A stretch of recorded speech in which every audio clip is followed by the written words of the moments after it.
영국이라는 나라는 참 매력적이고 여러 면에서 세계 리더 역할을 해온 나라입니다. 런던을 방문하면 꼭 들리는 몇 군데 아주 중요한 곳들이 있는데요. 그곳 중에 한 곳이 웨스트민스터 사원입니다. 이 성공의 사원에 들어가 보면 겉모습이고요, 속모습입니다. 굉장히 더 부속실도 많은데요. 그 아름다움과 또 고급스러움에 위축될 정도로 좀 놀랐던 그런 경험을 저도 가지고 있습니다.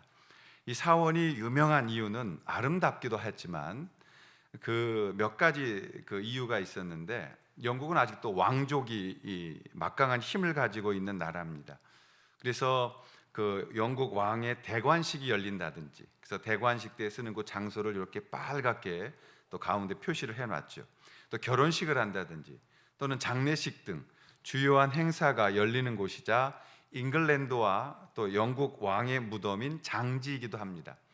그래서 영국의 많은 그 고위층의 사람들에게는 이곳에 나중에 묻히는 것이 선망이 되기도 하는 곳이기도 한 것이죠. 오래전에 이 사원을 방문했던 방문객들의 입에서 이런 흥미있는 일화가 교회 속에서 계속되어서 예화로 오늘까지 전해져 내려오는 이야기가 있습니다. 이제 방문객들이 이 유명한 교회를 방문했을 때 그들을 인도해 주었던 안내자가 있었습니다. 그래서 안내자가 여기 이 웨스트민스터가 역사적으로 어떤 내력을 갖고 있는지, 또 그리고 이 무덤에 묻혀 있는 지나간 세기의 찬란한 영웅들의 삶의 내용은 어땠는지 아주 그냥 자랑스럽게 설명을 했습니다.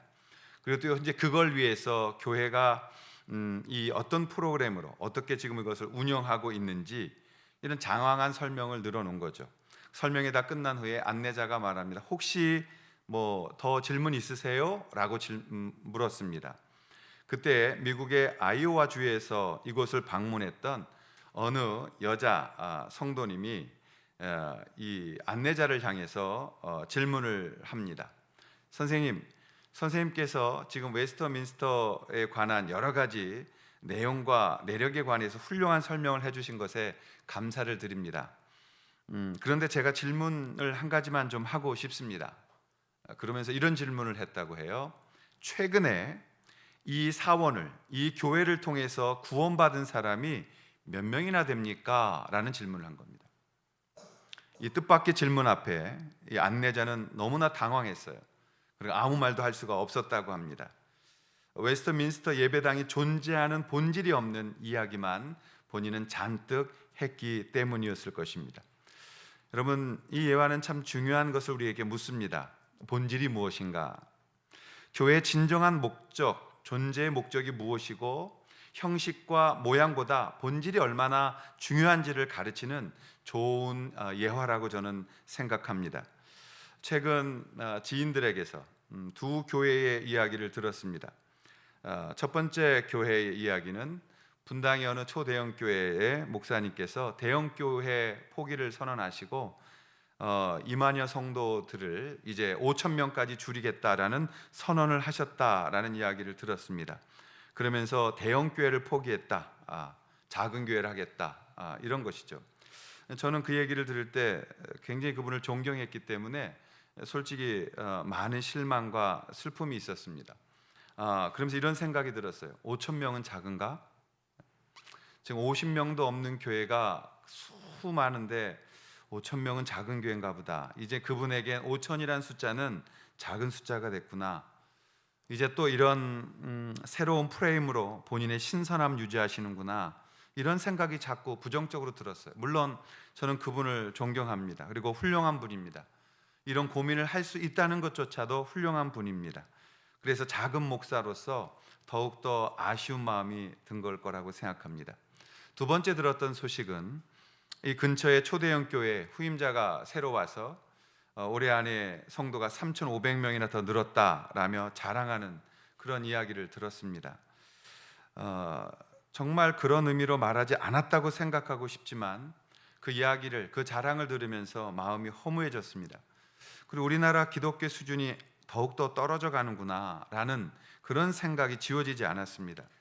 교회가 무엇인지에 대한 기본적인 그런 성경 개념이 아직도 우리 너무 멀리 있구나라는 생각을 떨칠 수가 없었습니다. 교회의 본질에 대한 이 개념의 부재를 절실히 보여주고 있는 이야기들입니다. 어떤 작은 교회 목사의 인생 푸념으로 듣지 마시길 바랍니다. 왜냐하면 저도 한때는 그런 성도 숫자와 몇 권의 책을 썼는가와 재정이 얼마이며 내가 얼마나 유명한 사람이 되는가에 관심을 가졌던 사람이었기 때문에 그렇습니다. 다시 한번 앞에서 언급한 그 교회들 개인적으로 평가할 제가 능력이 있거나 또 비하하고 싶은 마음 전혀 일도 없습니다. 그럼에도 불구하고 본질을 잃어버린 그 교회들의 마음, 그 교회들의 말들 속에서 씁쓸함과 아픔이 있는 것은 사실입니다. A.W. 토우저라는 굉장히 한국교회에 많은 영향을 미쳤던 목사님께서, 신학자인 그분이 이런 유명한 말을 남기셨습니다. 열심히 있는 그리스도인들이 범할 수 있는 가장 보편적인 과오는 하나님 일에 너무 바빠서 하나님과의 교제를 게을리하는 일이다라는 것입니다. 이것도 본질을 잃어버린 것에 대한 적절한 가르침이라고 생각합니다. 이 말씀의 뜻은 신앙의 본질이 왜곡된 신앙의 형태를 지적하는 것이죠. 여러분, 이런 본질을 강조하신 분은 예수님이셨습니다. 예수님은 이 땅에 오셔서 이 본질을 회복시키시고 유대인들이 종교로 만들어버린 그것을 생명의 하나님과의 관계로 다시 회복시켜 주신 게 예수님이십니다. 오늘날 좌파 우파로 한국교회가 갈라져 가고 있는 시점에 예수님은 어떤 역할을 하셨을까요? 예수님 당시에 좌파는 바리새인입니다.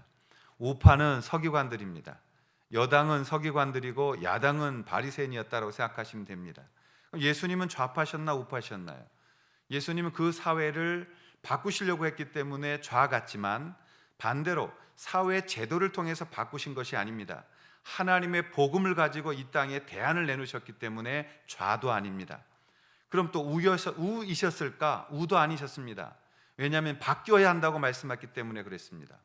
자신들을 바꾸지 않으려는 우도 아니셨다는 것입니다. 그럼 무엇이었을까요? 회색논자셨을까요? 아니요. 예수님이야말로 사람이 바뀔 수 있는 것은 오직 복음밖에 없다는 것을 아셨던 것이고, 그래서 그 복음을 이 땅에 남기셨던 것입니다.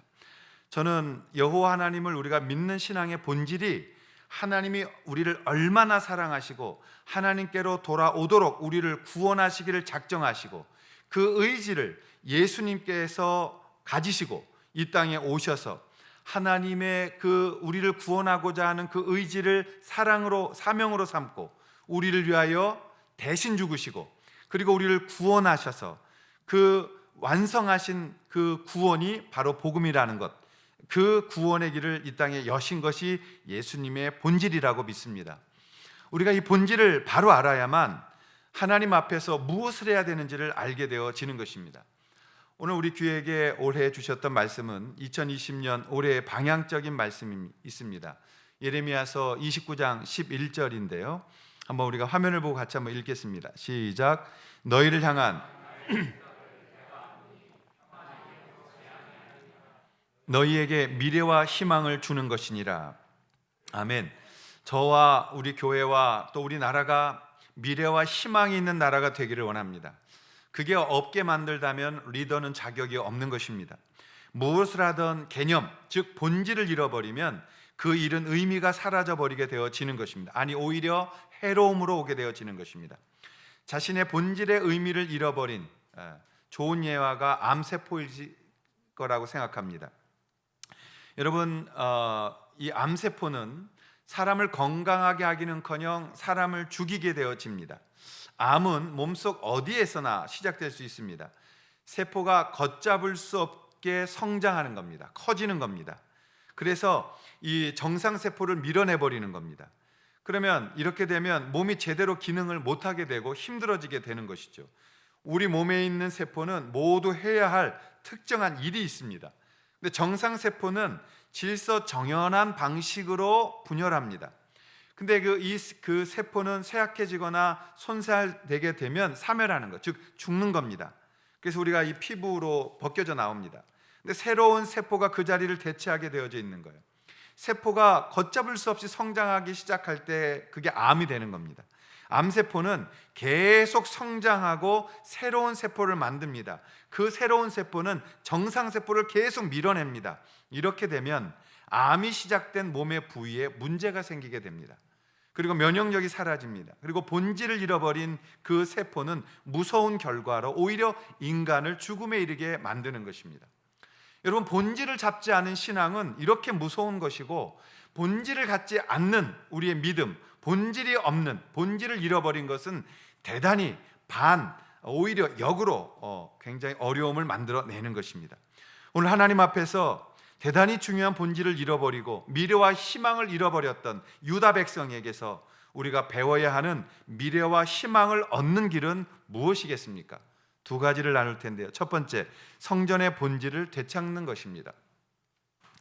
오늘 1절과 2절 말씀을 보면 여호와께로부터 예레미야에게 말씀이 임하니라 이르시되 너는 여호와의 집 문에 서서 이 말을 선포하여 이르기를 여호와께 예배하러 이 문으로 들어가는 사람 유다 사람들아 여호와의 말씀을 들으라.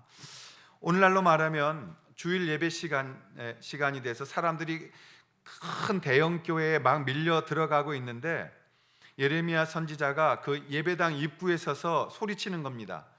사람들아, 성도들아, 대한민국 사람들아, 여호와의 말씀을 들으라.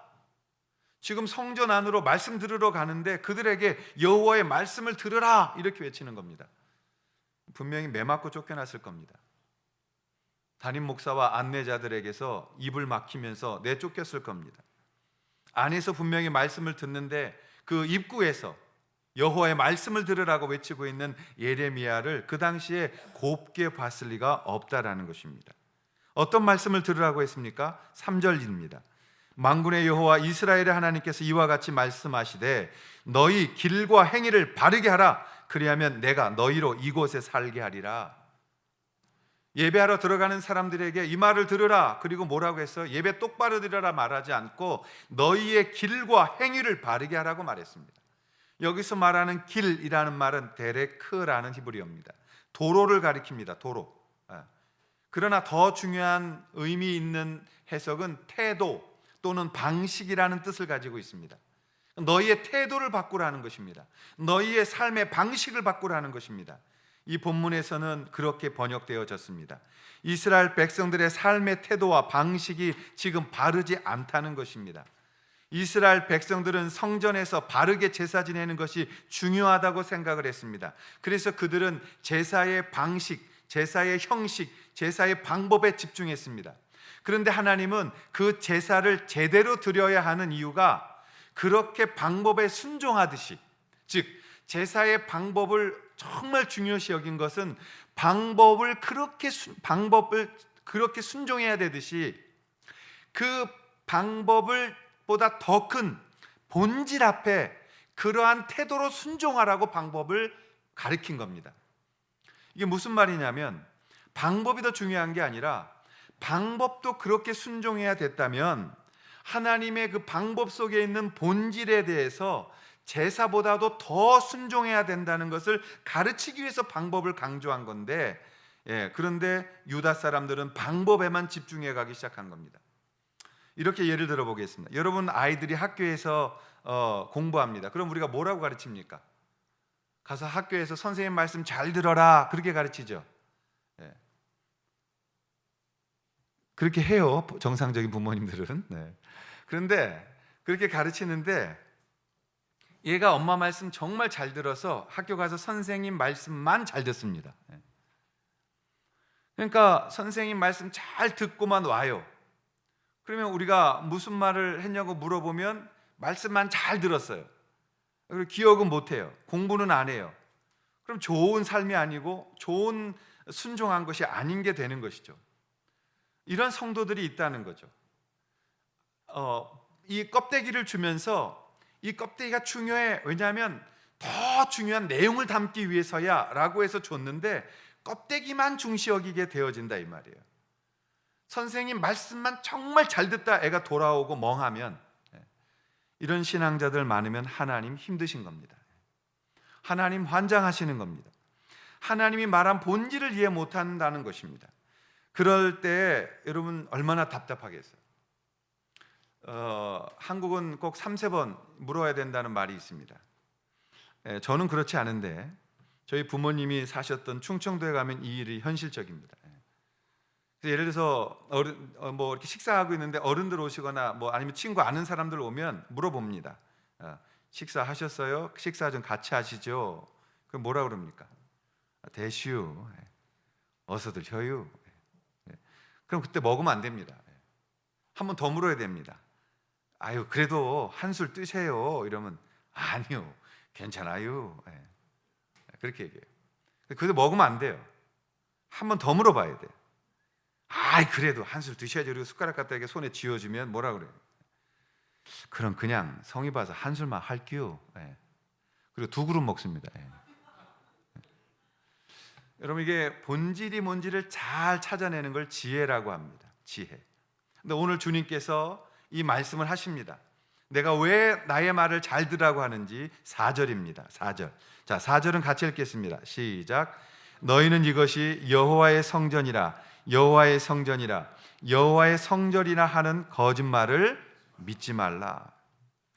여러분 이 말씀은 하나님의 본질이 없는, 즉 태도가 잘못된, 의도가 잘못된 행위를 바르게 하지 않으면 그 건물은 성전이 아니라는 것을 말하는 것입니다. 이것이 진정한 본질입니다. 여러분의 태도가 잘못되어서 고쳐지지 않고 여러분들 고집대로 살면서 어디 가서 감동받았다, 은혜 받았다 한들 그것이 의미가 없다는 겁니다. 왜냐하면 하나님은 그 일과 상관이 없는 것이 되어지기 때문에 그런 것입니다. 오늘 성전의 본질을 되찾아야 됩니다. 즉 예배당이라는 성전의 본질적 건물의 의미는 하나님 말씀에 바른 사람들이 예배할 때에 하나님이 그곳에 임재하심으로 그 건물이 예배당 성전이 되어질 수 있다는 것입니다. 웨스터민스터의 그 채플, 그 성전, 교회가 유명한 이유는 돌멩이 때문에 유명한 것이 아니라 그곳에 묻혀 있는, 그리고 그곳에서 의미 있는 일들이 일어나기 때문에 본질적으로 그곳에 의미를 두는 것이다 라는 것입니다. 우리가 종교적 행위는 의미가 없다, 그것에 본질적 의미가 없다, 그러면 무엇에 의미가 있는가? 그 화려한 조명이나 어떠한 그곳에서 유명한 칸타타나 그런 노래를 부르는 것에 의미가 있는 것이 아니다 라는 것을 안다면 무엇을 기억해야 됩니까? 내가 무엇을 보고 감동받고 어디에 있느냐보다 더 중요한 것은 내가 그 자리에 어울리는 사람인가를 생각해 보아야 되는 겁니다. 우리가 성전에 있을 때 성전에 어울리는 사람이 되어져 있는가? 오늘 주님이 그걸 원하시는 겁니다. 성전이 화려하고 그 방법이 화려하다고 해서, 제사가 화려하다고 해서 그 제사를 받으시는 게 아니라 그 제사를 드리고 있는 너희들의 삶을 내가 받기에 합당하냐, 너희들이 그 성전 안에 있을 때 정말 어울리는 사람이냐, 성전 안에 있는 성도다움이 있는 사람이냐가 중요하다라고 말씀하시는 겁니다. 예수 그리스도의 성전 되신 몸, 그 몸 안에, 우리 안에 주님이 성령이 함께 하십니다. 여러분, 성령이 내 안에 함께 하시기에 우리는 어울리는 사람인가? 우리는 하나님 앞에 예배드리기에 합당한 사람인가? 그 부분을 우리는 고민해야 되는 것입니다. 본질적으로 내가 주님 안에서 그 예배당 성전에 들어가서 어울리는 사람이 되어지기를 주님이 원하신 것이 본질이라는 것, 그리고 그 본질을 담는 것이 바로 예배 제사며 성전의 껍데기인 예배당이라는 사실을 기억하셔서 여러분이 주님 안에서 이 본질을 갖고 성전의 본질을 되찾으셔서 미래와 희망이 있는 그러한 하나님 앞에 칭찬받는 그런 귀한 성도들 되시기를 주의 이름으로 축원합니다. 그렇다면 어떻게 우리에게 미래와 희망이 있을까요? 두 번째, 그것은 무익한 거짓말을 의존하지 말고 생수의 강을 누려야 한다라는 것입니다. 자, 8절의 말씀입니다. 보라, 너희가 무익한 거짓말을 의존하는도다. 하나님이 이런 의미 있는 말씀을 하셨어요. 무익한 거짓말에 의존한다. 여러분, 여기에 무자라는 건 한자로는 없을 무자고요. 이칸이라는 것은 가치가 있다는 것입니다. 이익이 있다는 거예요. 그러면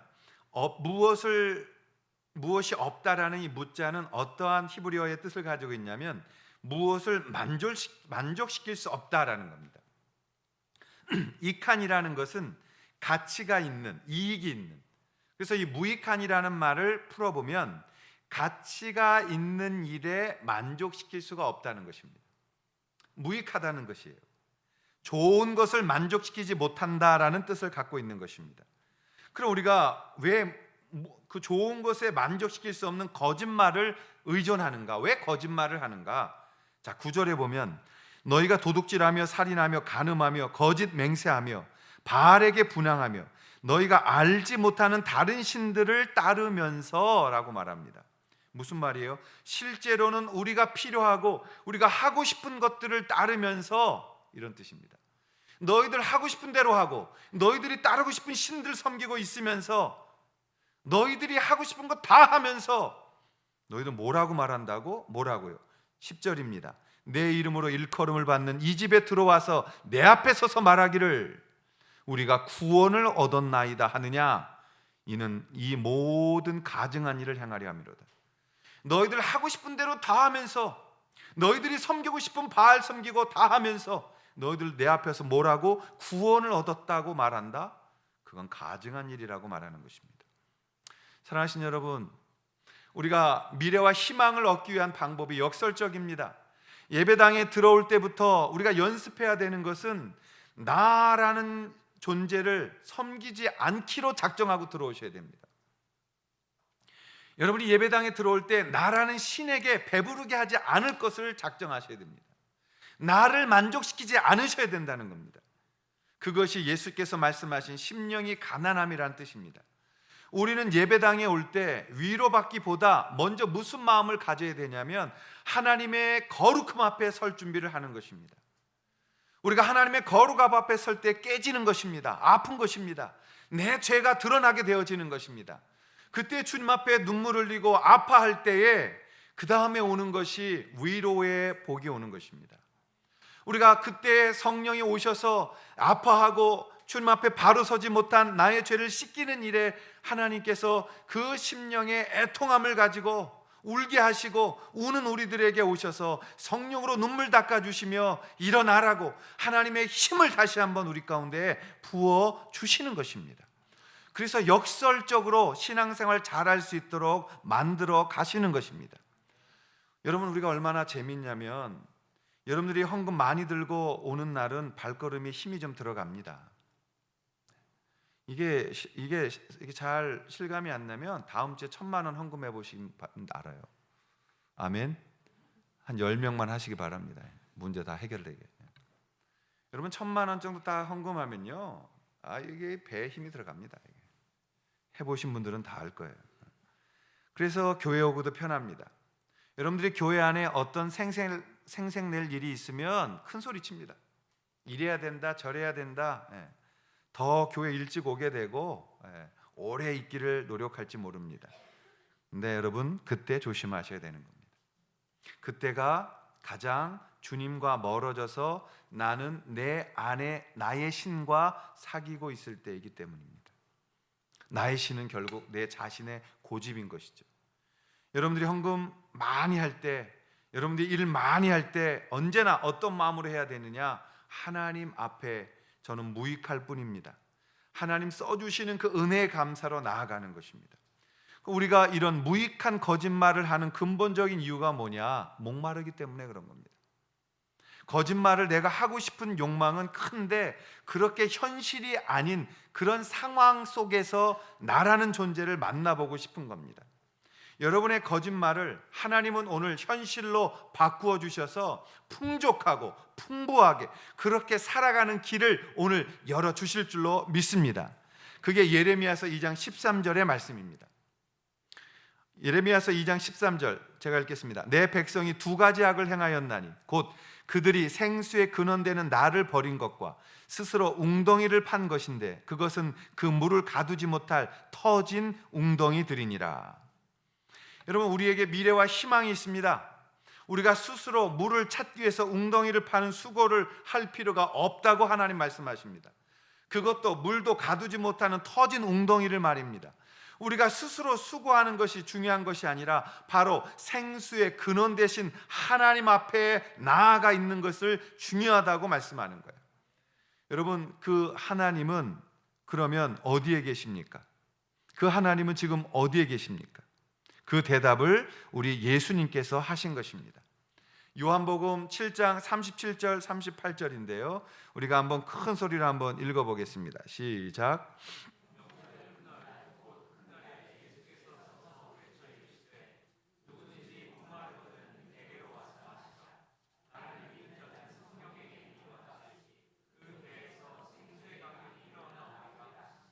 아멘. 여러분, 명절 끝날 곧 큰 날이다라는 것은 이스라엘의 3대 명절 중에 하나인 초막절 마지막 날을 의미하고 있는 거예요. 이스라엘 사람들은 예루살렘 반경 32km 안에 있는 사람들은 무조건 이 3대 명절은 예루살렘으로 올라와야 되는 겁니다. 그래서 이 3대 명절을 지켰는데 초막절 마지막 날이 되어지면 큰 명절이라고 하죠. 그래서 이 7개의 절기 중에서 이 3가지를 큰 명절이라고 불렀고 마지막 날을 큰 날이라고 부르는 것입니다. 그래서 마지막 날은 안식일처럼 모든 일을 중단하고 오로지 성전에 모여서 예배를 드리는 날입니다. 그래서 큰 날이다라고 설명하고 있는 것입니다.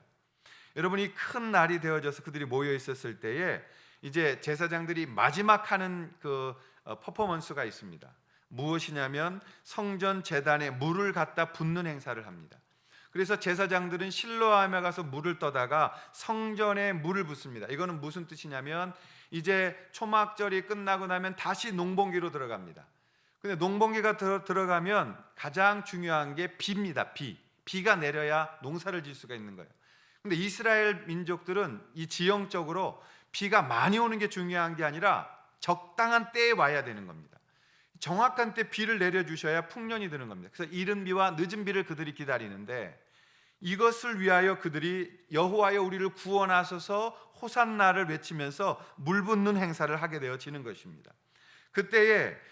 이때 모든 사람들 마음속에는 이제 명절 끝날 그 일주일 동안 초막절 제사를 절기를 잘 마쳤다라는 이런 안도감, 그리고 이제 하나님 앞에 공식적인 한 해의 모든 농사를 의탁하는 기후제를 끝냈다라는 이런 안도감, 이런 부담감에서 벗어나고 있었을 때에 그런 풍요와 안식의 마음을 갖게 되어졌을 때, 그런 형식을 마쳤을 때, 그때에 예수께서 그 성전 앞에서 본질을 보라고 말씀하며 소리칩니다. 누구든지 목마르거든 내게로 와서 마시라고 말입니다. 너희들이 이렇게 하고 있는 모든 행동, 이러한 종교적인 행사가 왜 하고 있는 줄 아느냐? 바로 나를 기다리고 있었던 것이다 라고 자신을 드러내시면서 너희들 중에 누구든지 목마르거든 내게로 오라, 나를 마시라라고 선언하고 있는 것을 보게 되어지는 거예요.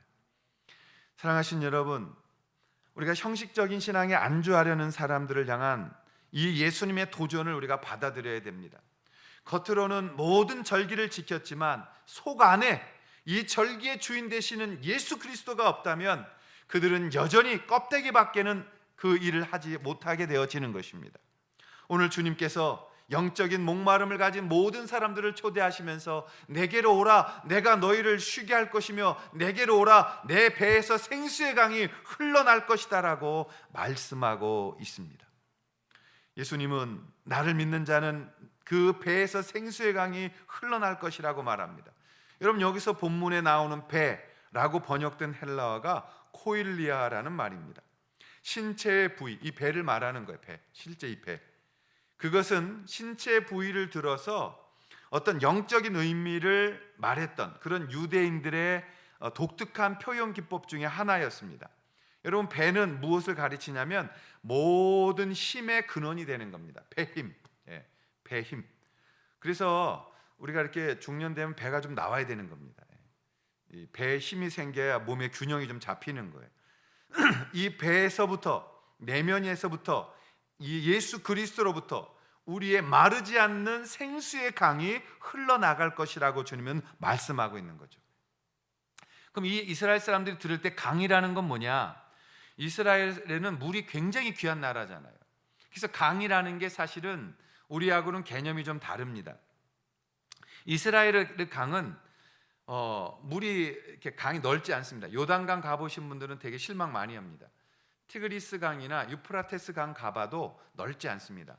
사실 성경에 나오는 강 중에 제일 큰 강은 아마 나일강 하리 쪽일 겁니다. 거긴 좀 굉장히 큽니다. 그래도 한강보다 작습니다. 그럼 요단강을 가보면 요단강은 얼마나냐? 정말 실망합니다. 건조기에 가면 여러분 좀 웬만한 젊은이들은 건너뛸 만큼 폭이 좁습니다. 근데 왜 강이라고 부르느냐? 우리는 뭐 크릭, 하천 정도로 불러야 할 텐데 왜 그게 강이냐면 유대인들의 개념에는 물이 마르지 않고 1년 동안 흘러가면 그게 강입니다. 왜냐하면 생수의 근원을 가지고 있기 때문에 강이라고 부르는 겁니다. 그래서 그들 잠깐 비가 왔을 때 흘러내리는 것들을 히브리어로는 나할이라고 그러고 아랍어로 와디라고 합니다. 잠깐만 흘러내리는 간헐천, 그건 강이 아닙니다. 강이 되려면 사시사철 흘러야 합니다. 근데 요단강은 북쪽에 있는 헐몬 산에서부터 눈이 녹아 내려옵니다. 내려 오는데 북쪽에 올라가 보시면 내려오는데 동시에 샘물이 있습니다. 그래서 온수도 있어요. 퐁퐁퐁퐁퐁 하고 물이 올라옵니다. 이렇게 거기 생수의 근원이 있어요. 거기서부터 눈 녹은 물과 합쳐져 가면서 물줄기가 커져가는 겁니다. 그래서 요단강은 강입니다. 오늘 예수님께서는 이것을 말씀하시면서 나는 마르지 않는다는 것입니다. 여러분, 우리가 왜 목말라 하나요? 왜 거짓말 하나요? 옛날에 나를 그리는 거라고요. 우리 남자분들은 모이면 결론은 다 군대 얘기로 갑니다. 군대에 가서 얘기를 시작하면 전부 다 본인들이 군대에서 전부 다 한 가닥씩 했습니다. 그래서 얘기 들어보면 전부 다 람보입니다. 람보. 왜 통일이 안 됐는지 이해가 안 됩니다. 다 자신의 옛날을 곱씹어 보고 싶은 겁니다. 나 이러고 싶었는데가 이랬다라고 변하는 것이죠. 왜 그래요? 목마름이 있는 겁니다. 우리 인생 가운데 우리는 여전히 목마름이 있습니다. 그 목마름 때문에 거짓말하게 되어집니다. 그 목마름 때문에 살도 붙이고 그 목마름을 해결하고자 오늘 우리는 이 생수의 강을 찾아서 이곳저곳 헤매고 있는지도 모릅니다. 그러나 우리 예수님께서 말씀하십니다. 오라고, 나는 마르지 않는 샘이라고 말하는 것입니다. 하나님께서 말씀하십니다. 나는 생수의 강이라고 말씀하십니다. 너희들이 스스로 노력하여 터진 웅덩이 파지 마라. 너희들의 노력으로는 생수를 얻을 수 없다. 내게로 오라. 그래서 예수님께서 오늘 바로 그 구약의 예레미야 때 그 말을 했던 게 나야 라고 상기시켜 주십니다. 내게로 오라고 말입니다. 내게로 오는 자는 목마르지 않는다고 말씀합니다. 내게로 오는 자는 굶주리지 않는다고 말씀합니다. 내게 오는 자는 성령 충만함을 통하여 날마다 강물이 흘러가게 될 거라고 말씀합니다. 우리가 그걸 누려야 되는 것입니다. 무익한 거짓말의 시작은 갈급함이라는 것, 그걸 기억하시고 하나님 앞에서 이제는 본질을 향해 나아갑니다. 사랑하신 여러분, 올 한 해에 여러분들이 껍데기 보면서 살아가는 그런 것 아니요, 정말 중심을 바라보고 사시기를 바랍니다. 하나님이 정말 계시다면 그 중심에 본질을 붙들고 있는 곳에서 역사하십니다. 하나님은 언제나 그랬습니다. 지난 2000년 세기 동안 하나님은 언제나 본질이 있는 곳에서, 즉 샘이 마르지 않는 그곳에부터 하나님의 역사가 이루어진 걸 보게 되는 겁니다. 그럼 샘이 마르지 않는 곳이 어떤 곳이었느냐? 성령 충만한 공동체에서 나타나는 겁니다. 성령 충만한 공동체, 거기서 진정한 주의 영광이 드러나는 것입니다. 저는 그걸 믿습니다. 좀 설교가 재미없어도, 또 우리 교회가 많은 프로그램을 하지 않아도 저는 철저하게 올 한 해 우리가 말씀 앞에 파고 들어간다면, 또 하나님 앞에 쉬지 않고 기도 속에 주님을 만나기를 원한다면, 저는 이 본질이 분명히 우리 안에서 회복되어지는 역사를 보게 될 줄로 믿습니다. 그리고 그 강물이 흘러가기 시작할 때에 많은 그 물이 흘러가는 곳에 뿌리가 내려지는 나무들로 인하여 나무가 자라고, 그 나무들로 인하여 열매가 맺히고 그 열매로 인하여 새들이 날아오고 새들이 날아오면서 짐승들이 오고 그리고 그것이 쉴만한 곳이 되어지게 될 줄로 믿습니다. 그 생수의 강이 흘러가는 그곳을 붙드시고 우리 그리스도인들의 본질은 결국 예수 그리스도를 전하는 것입니다. 정말 예수 알지 못하는 그 한 영혼을 구해내는 것, 그래서 하나님의 나라가 확장되어지는 것, 그것이 우리가 이 땅에 있어야 할 본질이라는 것 기억하시고 올 한 해는 정말 예수 믿지 않는 사람들에게 복음 전하고 그들을 위해서 기도하고 하나님 앞에 생수의 강이 되어 성령 안에서 충만함을 입고 역사의 변혁자들로 하나님 앞에 쓰임 받으시기를 주님의 이름으로 축원합니다. 평범한 한 사람이 되어 나 하나 잘 먹고 잘 살다 죽겠다라는 그러한 샤머니즘적인 종교인으로 이 땅에 살지 마시고 정말 복음 위에 살아가겠다라는 결단하시고 그걸 위해서 기도하시고 그걸 위해서 하나님 앞에 붙들림 바 되셔서 한 영혼 한 영혼들이 살아나는 이 영광의 하나님의 역사가 올 한 해에 이곳에서 여러분을 통해서 일어나는 그런 복된 날이 되어지기를 주님의 이름으로 축원합니다. 우리 다 함께 자리에 일어나셔서 지존하신 주님 이름 앞에 찬양 드리시고 하나님 앞에 나아가겠습니다.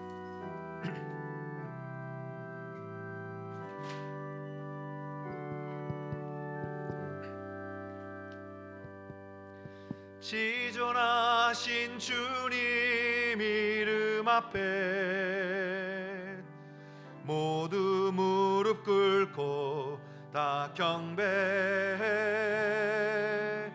거룩하신 주님 보좌 앞에 엎드려 절하세.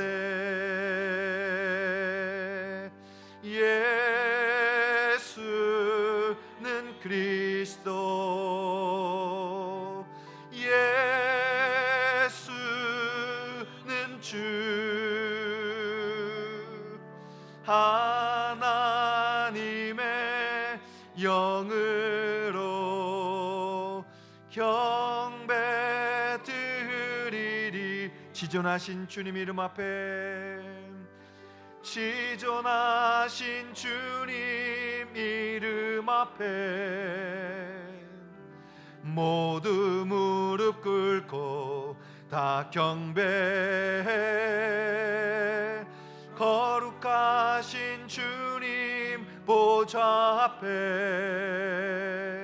엎드려 절하세. 우리의 전부 되시는 예수 그리스도 예수는 그리스도 예수는 주 하나님의 영으로 경배드. 우리 그 예수 안에서 아무것도 두려워하지 마십시다. 아무것도 두려워 말라. 주 나의 하나님이 지켜주시네. 놀라지 말라. 겁내지 마라. 주님 나를 지켜주시네. 아무것도 두려워 말라. 아무것도 두려워 말라. 주 나의 하나님이 지켜주시네. 놀라지 마라. 겁내지 마라. 주님 나를 지켜주시네. 내 맘이 힘에 겨워 내 맘이 힘에 겨워 지칠지라도 주님 나를 지켜주시네. 세상의 험한 풍파 몰아칠 때도 주님 나를 지켜주시네. 주님은 나의 산소